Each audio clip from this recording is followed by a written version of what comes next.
کیا تھا کہ برصغیر پاک و ہند میں جو ہنرمند لوگ ہیں ان کو کچھ ایسے ناموں سے پکارا جاتا ہے جن سے توہین کی حقارت کی بو آتی ہے، اور اسی وجہ سے یہ لوگ ہنرمند جتنے لوگ ہیں یہ بد دل ہوتے ہیں اور اپنے کام کے اندر دھیان نہیں جما سکتے، اور معاشرہ ان کو وہ عزت نہیں فراہم کرتا جو ان کو ملنی چاہیے تھی، اور یہ ان کی ایک ناکامی کی وجہ بنتی ہے۔ لیکن ان کی ناکامی کی ایک وجہ اور بھی ہے کہ جو خود ان کے اندر پائی جاتی ہے، یہ خود بھی اپنے جو گاہک تھے، خریدار تھے جو ان کے، ان سے یہ عزت سے پیش نہیں آتے تھے۔ ان کا اپنا رویہ بھی ایسا تھا۔ ہمارے دادا جی وہ پہنا کرتے تھے خود سے، جس کو ہم کہتے ہیں آج کل چمڑے کے موزے، اسی کی بگڑی شکل ہے موجڑی وغیرہ،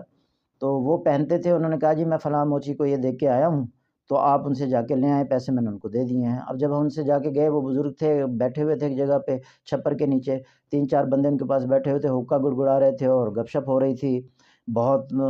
اور جب ہم نے ان سے جا کے کہا تو اس کے بعد انہوں نے جوتا پکڑا اور یوں گھما کے وہ دور سے ہماری طرف پھینک دیا۔ میں تھا تو بچہ۔ اب ہمارے ہاں ایک تصور یہ بھی ہے کہ بچوں کے ساتھ ہم جو مرضی کر لیں، کوئی مسئلہ نہیں ہے، بچوں کی کوئی عزت نفس نہیں ہے، خودداری نہیں ہے۔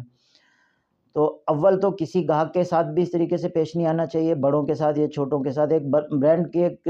کمپنی تھی جوتے کی، تو اس سے میں نے، برانڈ تھا، اس سے میں نے جوتے خریدے، تو جو سیلز مین تھا اس نے میرے پاؤں میں جوتے پہنائے، خود بجائے پھینکنے کے خود اس نے پہنائے، اور پہنانے کے بعد بائیں پاؤں میں جوتا جو ہے سختی سے آنے لگا۔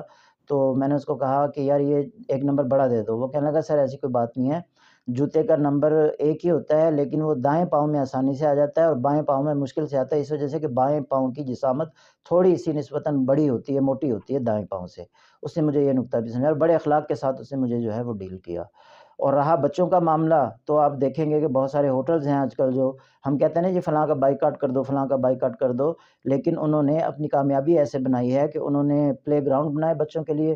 بچے کھیلنے کے لیے وہاں پہ آتے ہیں، اور وہ اپنے پورے گھر والوں کو لے کے آتے ہیں ضد کر کے۔ اس طریقے سے کم از کم کوئی 2-4-5 ہزار کا ان کا آرام سے بل ایک ہی وزٹ پہ ان کا بن جاتا ہے، یعنی ایک بچے کی وجہ سے پوری فیملی آتی ہے۔ اور ہمارے ہاں بچوں کو اس طرح سے ان کو دھتکارنے کا رواج رہا ہے ان لوگوں کے ہاں۔ اور اسی طریقے سے ایک دفعہ میں نے ایک ہوٹل پہ کھانا کھایا، تو وہ صاحب جو تھے، وہ مالک بھی تھے ہوٹل کے، وہ مجھے پیش کھانا ایسے کر رہے تھے جیسے روٹھی ہوئی بیوی کھانا پیش کرتی ہے ماتھے پہ تیوری چڑھا کے۔ تو پھر میں نے ان سے جب کھانا کھا لیا تو میں نے ان سے بات کی، میں نے کہا جی آپ یا تو ہوٹل بند کر دو، اور یا ایک بندہ رکھو جو خوش اخلاقی کے ساتھ گاہک کو کھانا پیش کر سکے۔ یہ انگریزوں نے یہی انہوں نے حکمت عملی اپنائی، خود اپنی عزت نفس کو بھی انہوں نے مجروح نہیں کیا، اور جو گاہک آنے والا ہے اس کے لیے ایک بندہ انہوں نے رکھا جو ان کی باتیں بھی برداشت کرتا ہے، ان کے لیے دروازہ بھی کھولتا ہے، ان کو ویلکم بھی کرتا ہے، اور پورا ان کو پروٹوکول دیتا ہے۔ یہ انہوں نے ایک نفسیاتی حربہ تھا، تجارتی گر انہوں نے اپنایا، اور اس کی وجہ سے وہ کامیاب ہوئے، اور ہمارے لوگ اس وجہ سے ناکام ہوئے کہ وہ یہ کام نہیں کر سکے۔ پھر جس ہوٹل پہ میں نے کھانا کھایا، کچھ دنوں کے بعد وہ ہوٹل، میں وہاں سے دوبارہ گزرا تو وہ بند ہو چکا تھا، اور اس نے بند ہونا تھا اس لیے کہ اس نے جو تجارتی اخلاقیات ہیں اور جو اس کے مروجہ اصول ہیں ان سے اس نے منہ موڑا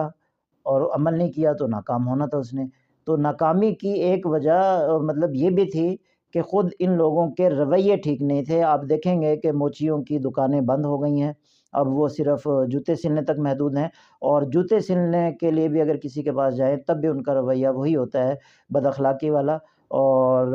جس سے گاہک مطمئن نہیں ہوتا، اور بڑی مشکل سے کوئی آدمی ان کے پاس جاتا ہے کہ مجبوری ہے چلو اس کے پاس جانا ہے، ورنہ خوش دل ہو کر کوئی بھی نہیں اس کے پاس جاتا۔